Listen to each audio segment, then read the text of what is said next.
Bonsoir tout le monde, j'espère que vous allez bien. Alors ce soir, je faisais une petite capsule sur le principe de l'installation des programmes sur Ubuntu Linux, hein. J'avais fait une première vidéo sur l'introduction et l'installation de ce système qui est juste derrière. D'ailleurs, je vais tout simplement mettre en...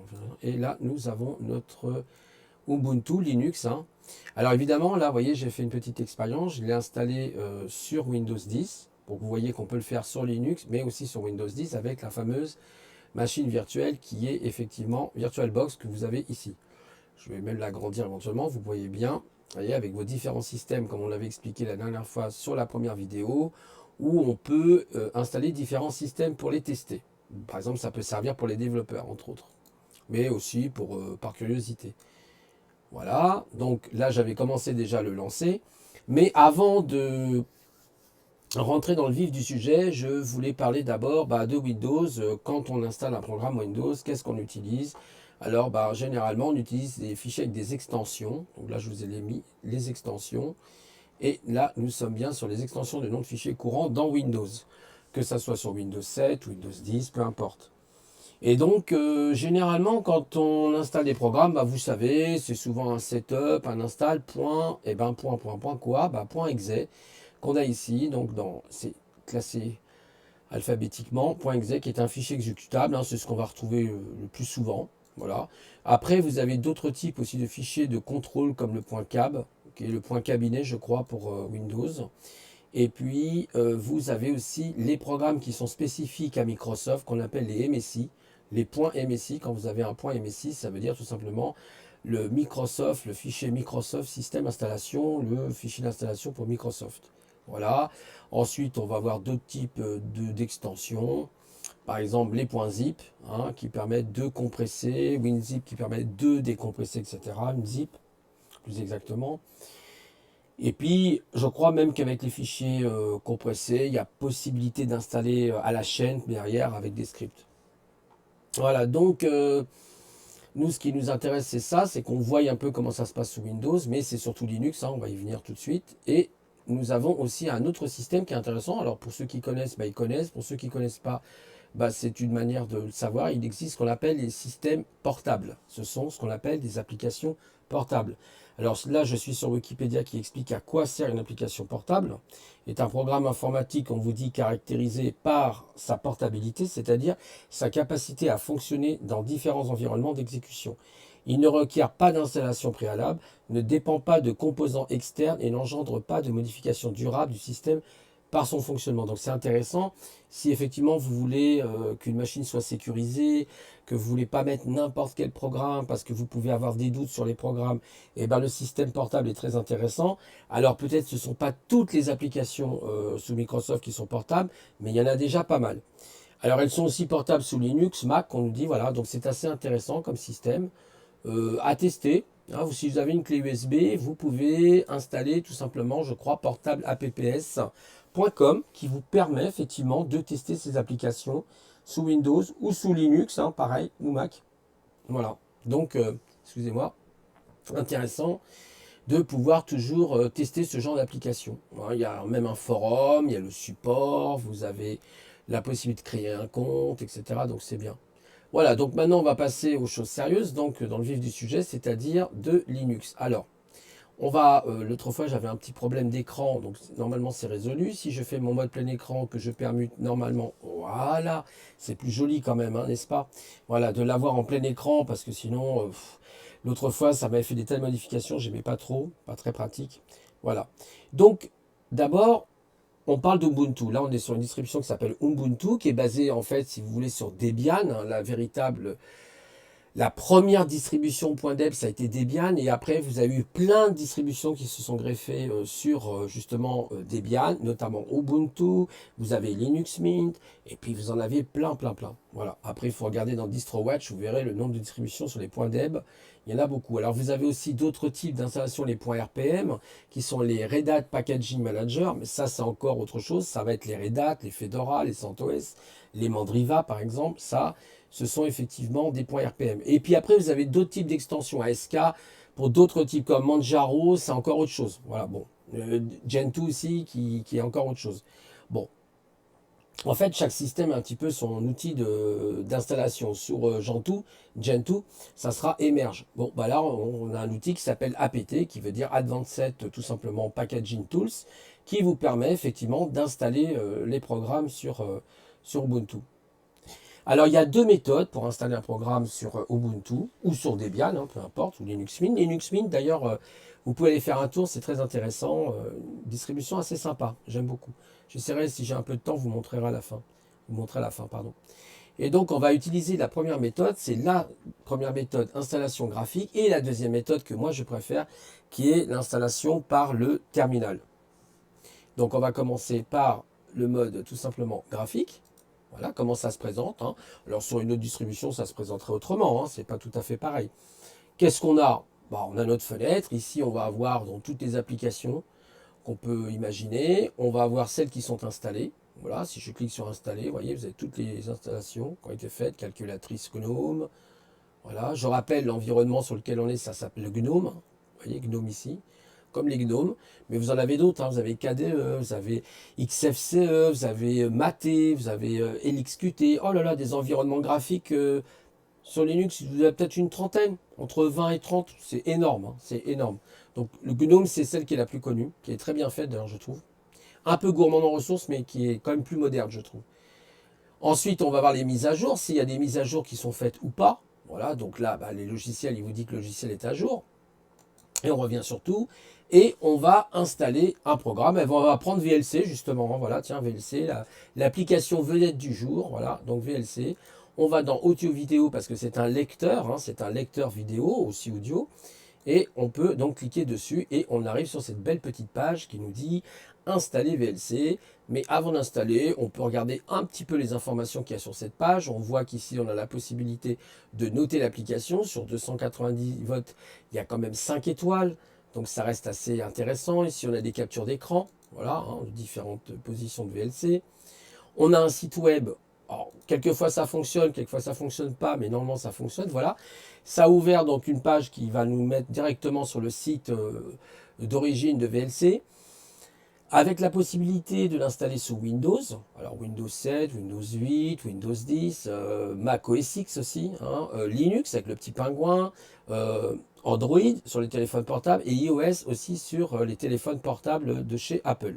Voilà, avec les différentes puissances de lecture, hein, le MacPeg, le MacPad 4, le H264, le MKV, vous voyez, ça lit beaucoup de formats, hein. MP3, OGG aussi, ils ne sont pas marqués. On peut l'avoir donc sur Windows, Linux, Mac OS X, Unix, iOS, Android, je viens de le dire. Voilà, il n'y a pas de spyware, a priori, c'est ce qu'ils disent. Bon, voilà. On peut faire une donation si on veut ou pas pour aider le projet. Voilà. Donc, vous voyez, c'est assez sympa, c'est bien fait, je trouve. Ensuite, on va avoir juste en dessous la version du logiciel. Vous voyez, les versions, c'est marqué ici, détail, version, la 3.0.8 par exemple. On va avoir la licence libre qui nous dit quoi? Bah, qui nous dit que cela signifie que le logiciel peut être librement utilisé, copié, distribué, étudié et modifié. Donc la GPL, je rappelle, c'est la General Public License. Et si vous êtes par exemple codeur, programmeur, vous pouvez, si vous avez les fichiers sources, modifier les fichiers sources à votre convenance parce que vous voulez rajouter par exemple un menu dans le programme VLC, hein, ou vous voulez modifier sa forme. Enfin bon, bref, il y a plein de possibilités selon ce que vous faites. On a ensuite les évaluations.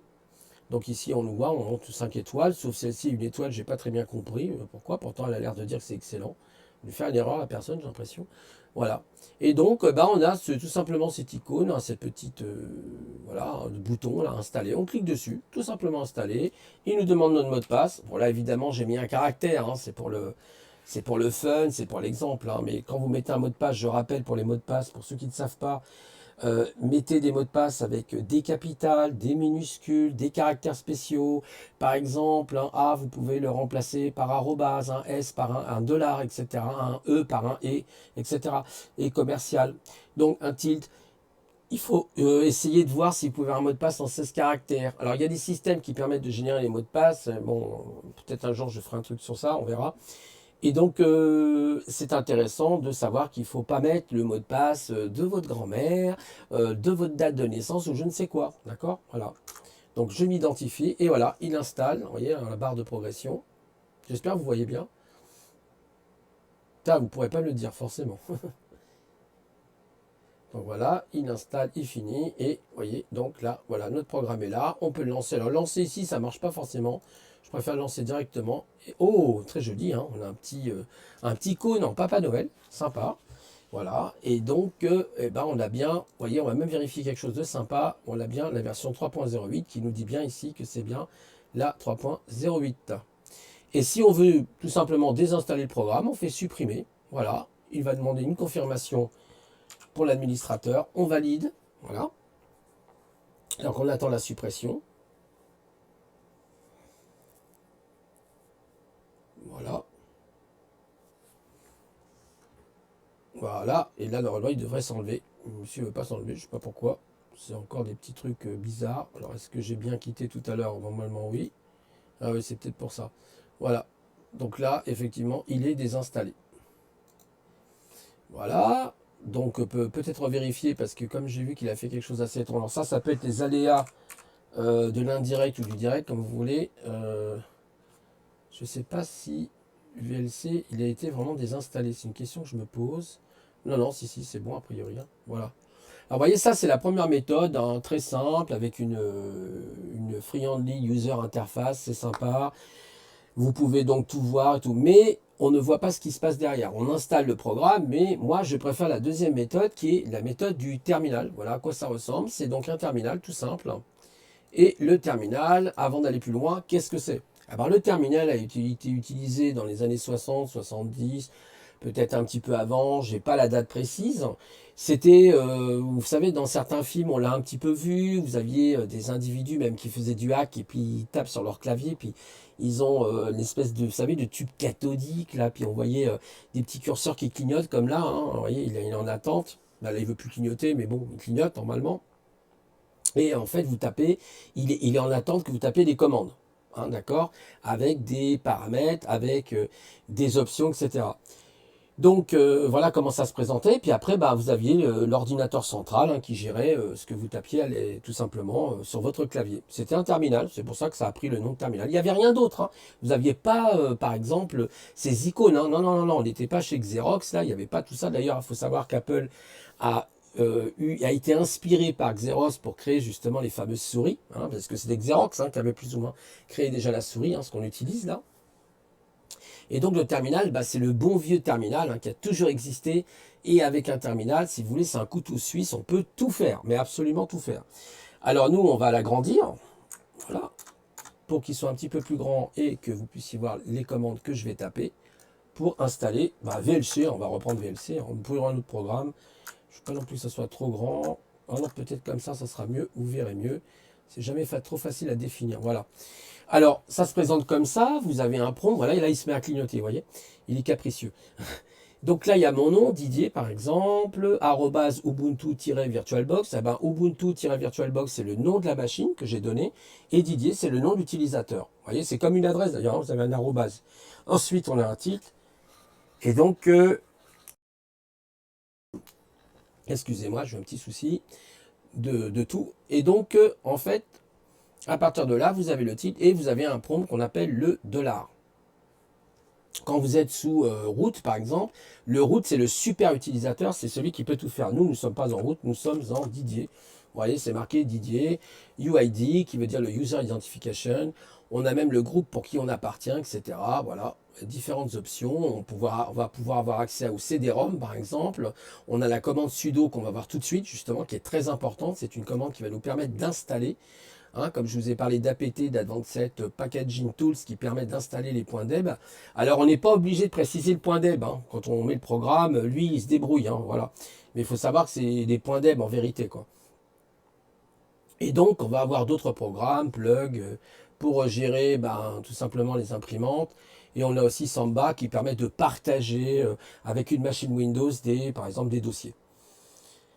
Et donc on va y aller, donc on va faire sudo, donc un sudo qui veut dire tout simplement do comme faire, sudo qui est en fait supérieur, hein, c'est le super utilisateur tout simplement, le super user, c'est le root, il a tous les droits, hein, il peut formater la machine, il peut tout faire. Il faut faire très attention quand on utilise ce type de commande, sudo étant moins dangereux que su, parce que normalement la vraie commande c'est su, par exemple tirer quelque chose, ça vous allez dans le root. Là je ne sais pas si ça marche d'ailleurs parce que j'ai pas défini de mot de passe Si, je crois pas que ça marche. Non, ça marchera pas parce qu'il faut définir un mot de passe route. Alors, vous voyez, par exemple, je vais faire un petit truc. Alors, ça peut être sympa. Je sais pas si ça va marcher. On va essayer. Normalement, oui. Par exemple, passe wroute. Là, vous voyez, mot de passe, donc mon mot de passe à moi, je crois. Voilà. Et maintenant, entrer le nouveau mot de passe pour route. Alors, on va taper R, hein, tout simplement. R, je modifie. Voilà. Et normalement, si je fais un su-voilà, il va me demander R. Et voilà, on est passé en route. Vous voyez, et si je fais identification maintenant, vous voyez bien qu'on est avec des droits, le droit 0 d'ailleurs, hein, qui est très puissant parce que on est vraiment tout en haut de la racine. Enfin, on est en bas de la racine plus exactement, donc on est dans l'arborescence. L'utilisateur le plus puissant en route, c'est vraiment celui qui peut tout faire. Voilà. Donc moi, je préfère sortir de cette position-là. On peut y rester si on veut. Mais c'était pour vous montrer qu'on peut changer le mot de passe avec la commande passe WD, vous voyez, qui est une commande sous Unix, sous Linux. Et je fais exit pour sortir. Je vais nettoyer l'écran avec la petite commande clear. Comme ça, vous voyez en même temps les petites commandes que j'utilise. Mais nous, ce qui nous intéresse maintenant, c'est d'installer un programme. On y revient. Donc sudo apt, hein, que je vous ai dit tout à l'heure, Advanced Packaging Tools, qui va permettre d'installer les programmes .deb. Installe. Si vous avez un doute sur une commande, on verra les manuels après. Et on fait VLC. Parce que nous, on sait que c'est VLC. Après, ça peut être autre chose. Je ne sais pas si ça marche comme ça. Mais vous voyez, si on dit yes, par exemple, ici, là, on va s'amuser. Vous voyez, il va nous mettre tout ce qui existe par V. Voilà. Bon, c'est pas tellement le but. Nous, on va mettre directement VLC. D'ailleurs, vous voyez, je peux faire VLC. Et vous voyez, il y a d'autres VLC. Il y a VLAN, par exemple, qu'on pourrait mettre. Donc voilà, VLC. Vous voyez, il n'y a pas de point .deb, en fait. Hein. Donc, on fait un sudo apt install. Et c'est parti. Voilà. Alors, on avait rentré le mot de passe, c'est pour ça qu'il ne nous a pas demandé le mot de passe. Et il nous demande de l'installer. Alors, c'est là que c'est pour ça que je vous dis que je préfère en fait le terminal, pour la raison suivante, c'est qu'effectivement, on peut avoir les paquets, on peut avoir les librairies accessibles, on va avoir par exemple la lib AACS qui va servir à quelque chose, on va pouvoir avoir, je sais pas, pas mal de choses intéressantes qui permettent effectivement, comme par exemple la lib X265 qui permet je crois de lire du H265 ou du H264 qui est la 4K je crois, voilà. Donc ça c'est intéressant, on a des plugins, on a des paquets qui sont suggérés mais qui ne sont pas obligatoires, hein, comme par exemple i965, je crois que c'est Intel, va driver shader, bon, je ne sais pas trop à quoi ça sert. Après, il y a des choses, il faut faire des recherches. Hein. Donc, les nouveaux paquets suivants seront installés. Il nous dit donc, voilà la place que ça va prendre. Après cette opération, 161 MO d'espace disque supplémentaires seront utilisés. Et l'archive, je crois que c'est 28,2. Bon, souhaitez-vous continuer? Oui, non. Si on fait non, on fait une annulation. On est bien d'accord. Donc, on va nous intéresser à le réinstaller. Alors, vous pouvez taper un O majuscule, si vous voulez, ou taper Entrée. Moi, par défaut, vous voyez, c'est pour ça qu'ils le mettent en majuscule. C'est ça. Et voilà. Et donc, vous voyez défiler. Alors là, ça va très vite, effectivement. Il va chercher sur des dépôts distants des serveurs, hein, si vous voulez, les paquets qu'il a besoin, les dépendances qu'il a besoin, et il installe son truc. Vous le laissez faire tout ça, parce que c'est des scripts qui sont derrière, c'est assez complexe, hein, c'est des programmeurs qui ont fait tout ça, qui permet, notamment en script shell, peut-être j'en parlerai un jour du script shell, comment on programme en script shell, ça peut être intéressant. Mais j'apprends encore avec Linux, hein, même ça fait quand même 8-9 ans et j'apprends encore, hein, parce qu'on peut faire tellement de choses, vous ne pouvez pas vous imaginer, c'est infini, c'est vraiment infini. Et notre programme est installé, d'ailleurs on voit l'icône, d'ailleurs ce qui m'énerve parce qu'il ne met jamais le bel icône, et vous voyez bien que, eh ben voilà, on l'a installé en mode tout simplement terminal, c'est qui nous permet une autre méthode d'installer des programmes sous Linux. Alors ça, c'est valable aussi sous d'autres distributions, il n'y a aucun problème. Vous avez toutes les distributions, vous avez les terminaux. Alors évidemment, ils ne sont pas forcément de cette couleur-là. Après, vous pouvez modifier la couleur du fond, vous pouvez faire tout ce que vous voulez. Ça, c'est en vert, vous pouvez le mettre en bleu, blanc, rouge si vous voulez. Hein. Après, voilà, il y a des fichiers de configuration à modifier, c'est spécial, il faut connaître. Là, il faut avoir, voilà, il faut... moi, je dis toujours, sauvegarder d'abord les fichiers de configuration avant de faire n'importe quelle modification pour éviter les conneries. Voilà, donc là, évidemment, on a notre application et on est bien sur la version 3.0.8. Voilà, très bien. On a notre lecteur multimédia, on peut quitter. Et maintenant, comment désinstaller? On l'a vu installer. Bah, désinstaller, c'est pas compliqué. C'est en anglais, je vous l'avoue. On dit pas désinstaller, on dit remove ou auto-remove plus exactement. Moi, je préfère auto-remove, mais on va mettre remove pour que vous voyez ce que ça fait. D'abord, et après, on mettra auto-remove. Pourquoi? Parce que souvent, il y a des dépendances qui ne sont pas complètement désinstallées. Bon, ça, c'est un petit peu le souci des fois du terminal, mais c'est comme ça. On fait ça. Là, il ne manque pas le mot de passe parce qu'on l'avait déjà validé. Et là, vous voyez, on va voir justement ce qu'il va nous dire. Et regardez, il va donc nous désinstaller tout ça, tous ces programmes, et le paquet suivant sera enlevé, c'est-à-dire VLC. On est bien d'accord. Mais il nous dit utiliser sudo apt autoremove pour les supprimer, c'est-à-dire tout ce qui est en haut. Voilà, c'est une fameuse dépendance. Bah, d'ailleurs, le paquet suggéré, j'ai l'impression que c'est assez rigolo. Hein, c'est ce qu'on a vu tout à l'heure, il me semble. Bon, je sais pas, c'est surprenant. Et on lui dit oui. Donc là, il va effectivement désinstaller, mais pas complètement. Il va désinstaller que VLC. Et vous allez garder ça en plus, on va dire, sur votre système. Ça peut être embêtant parce que ça prend de la place, c'est un petit peu dommage. Mais on va désinstaller comme ça. Voilà. Et voilà.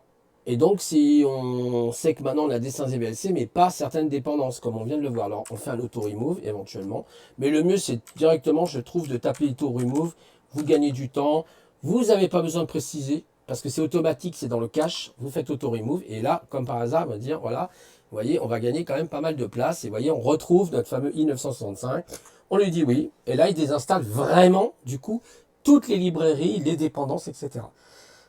Donc vous voyez, c'est vraiment un outil, moi je dirais que c'est un outil un peu chirurgical, le terminal, parce que vous pouvez faire énormément de choses.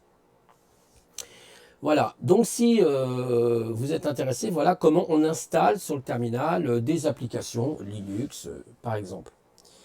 Et il y a d'autres options. Alors j'avais parlé de l'aide, par exemple, quand vous avez une commande, ça peut être ls par exemple, hein, vous avez plein de commandes.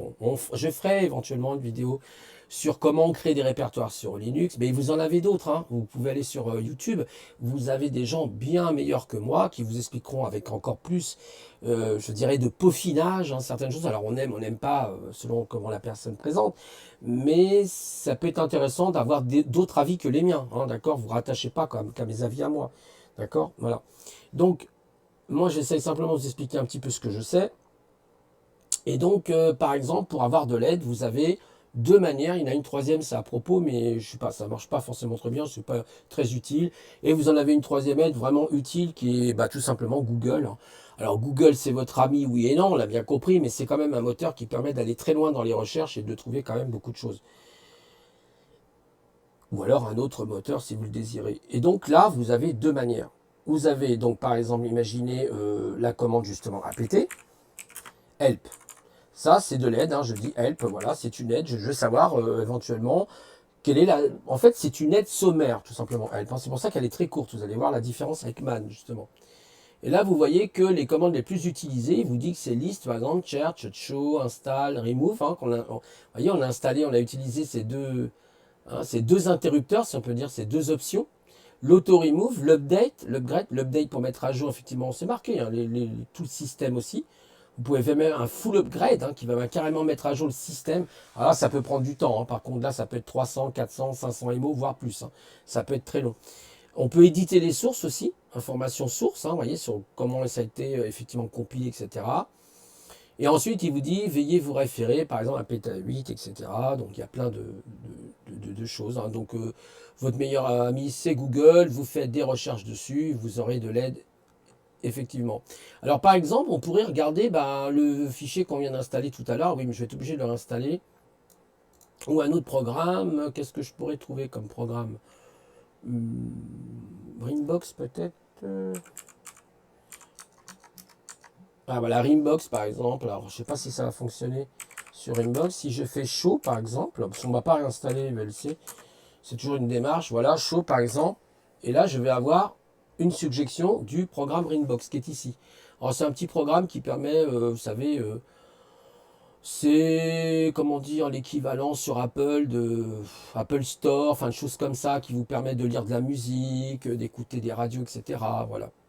Et là, on a toute une correspondance, effectivement, du package Rainbox. On vous dit que Rainbox, sa version 3.4.2, 4 Ubuntu 1, priorité optionnelle, section GNOME, origine Ubuntu. Vous avez donc le lien, vous avez même l'adresse du développeur, ou des développeurs plus exactement. par qui c'est maintenu, Debian, etc.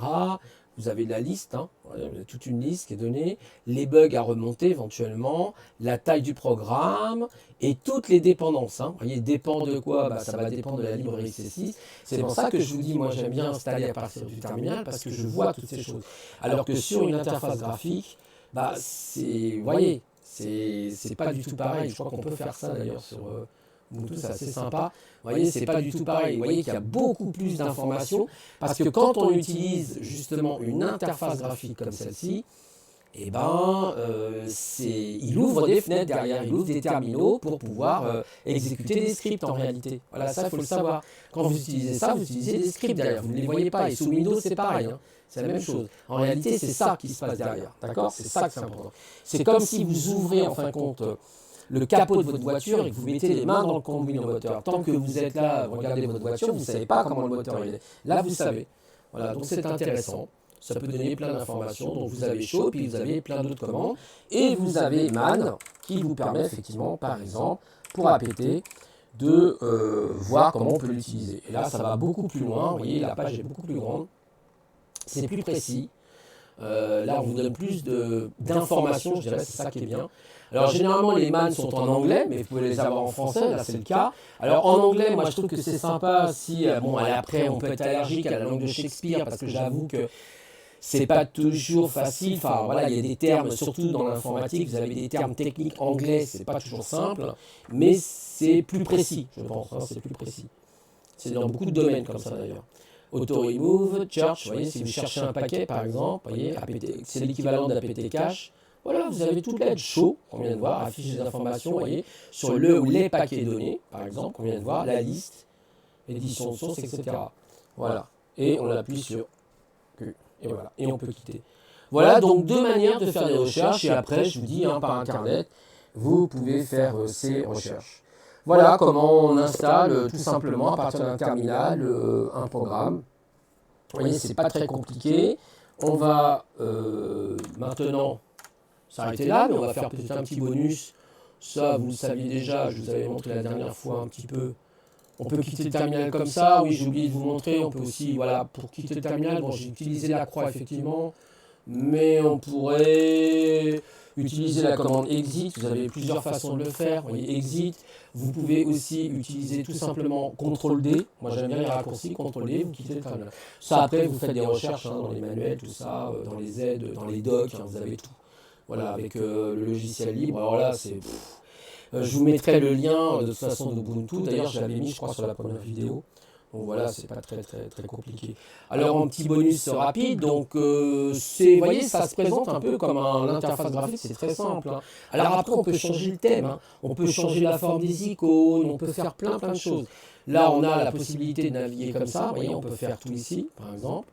Voilà, vous voyez, avec la molette de la souris, on peut faire des recherches pour chercher, par exemple, calculatrice, vous voyez, calcul, vous voyez, hop, à chaque fois, il va me... C'est très bien fait, hein.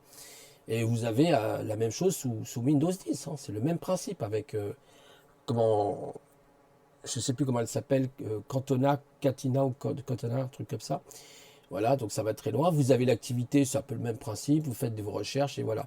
Ici, je vous avais présenté la dernière fois, effectivement, le même icône qui vous permet d'éteindre la machine, de la redémarrer. Ici, on peut tout simplement la verrouiller. Vous voyez, regardez, là, j'ai verrouillé la machine. Voilà, et je déverrouille machine. Là, c'est vous partez, vous êtes dans une entreprise, hop, vous mettez votre mot de passe. Hein, voilà. Ici, on a le son, donc on peut régler le son comme on veut. On a aussi la possibilité de fermer la session. Donc, je vous avais montré la dernière fois. Si je fais fermer la session, et là, je vais fermer la session. Voilà.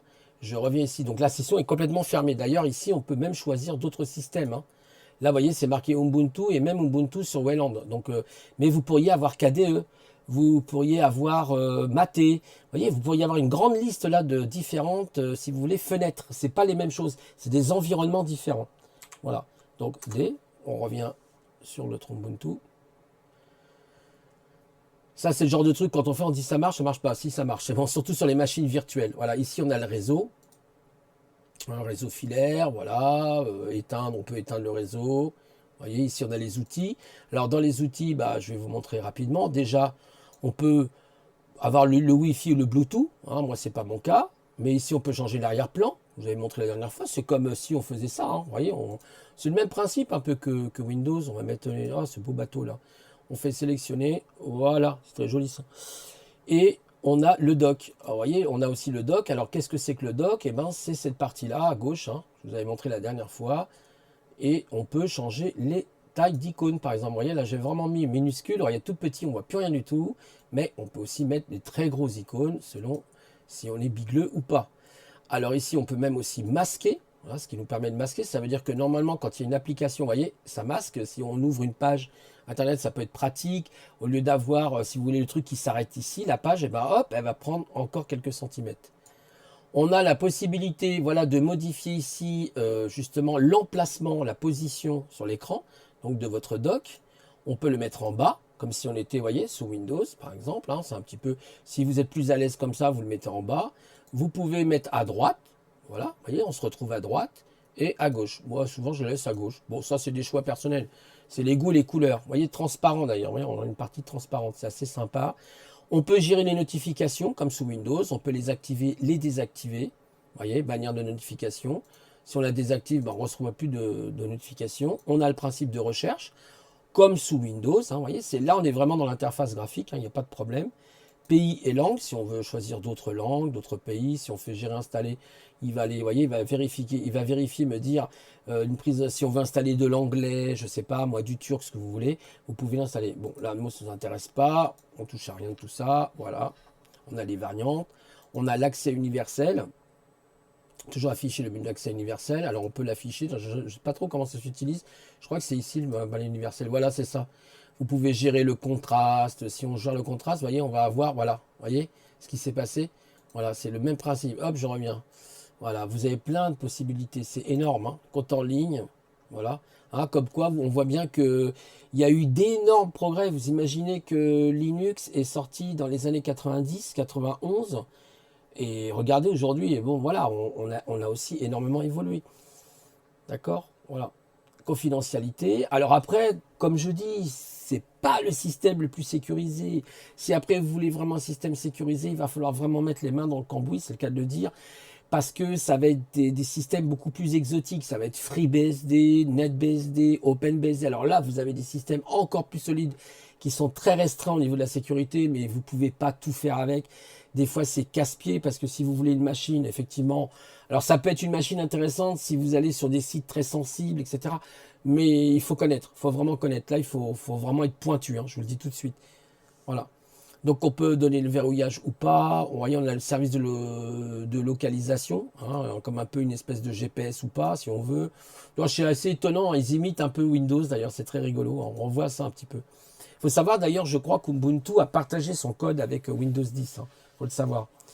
Le nom de l'ordinateur, Ubuntu, on peut partager aussi des écrans, on a le son, bon, j'ai le volume du son, voilà, les micros, etc. On a la notion d'énergie, hein, on peut, voilà, 8 minutes, mais on peut passer à 5 minutes pour que l'écran soit noir, etc. Voilà. On a le réseau, donc hein, le réseau filaire, moi j'ai un réseau filaire, voilà.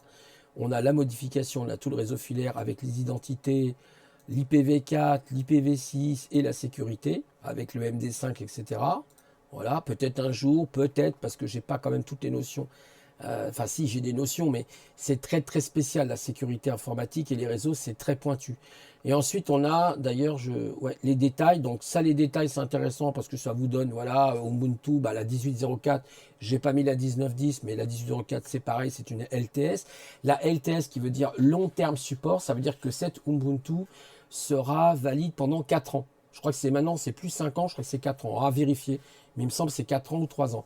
Et donc là, elle est sortie en 2020. La prochaine LTS, ça sera 2019, 2020, 2021, 2020, enfin en 2022, où il y aura la prochaine LTS, c'est-à-dire la 04, c'est-à-dire janvier, février, mars, avril. Vous voyez ce que c'est le 04, c'est le mois. La mémoire que j'ai installée sur ma machine virtuelle, qu'est-ce que j'ai comme microprocesseur? J'ai un AMD Ryzen 5 1600 avec 6 cœurs. GNOME version 3.28, c'est cet environnement, hein, que vous voyez autour de la souris là. Le système 64 bits, etc. On peut faire même des recherches de mise à jour, ça c'est très intéressant, ils ont prévu ça. On a la date et l'heure, les utilisateurs. Je peux changer les icônes utilisateurs, par exemple, je vous montre ça après, vous voyez. Hein. Les applications par défaut qui seront ouvertes, par exemple c'est Firefox, mais ça pourrait Si vous utilisez Google Chrome, ben Google Chrome par exemple, ou Opera, comme vous voulez. On revient donc sur les détails, on revient juste un petit peu avant. Ici, donc, on a vu qu'on a les périphériques aussi, on n'a pas vu ça. Vous voyez l'écran, le clavier, les raccourcis clavier, la souris pavé tactile, l'imprimante, je ne mets pas parce que ça fait des recherches, ça bloque, des fois c'est embêtant. Mais pour aussi, vous avez des imprimantes sur le réseau, ils vous les trouvent. Médias amovibles, on va tout ce qui va être CD audio, baladeur, photo, logiciel. On a Thunderbolt, ça c'est pour la messagerie, je crois, ou le BIOS, je ne sais pas trop bien. Tablette Wacom, si vous utilisez des tablettes, hein, ils ont même prévu, et les couleurs, si vous changez de couleur, etc. Voilà. Voilà donc la fin de cette capsule. Je vous remercie de m'avoir visionné et regardé.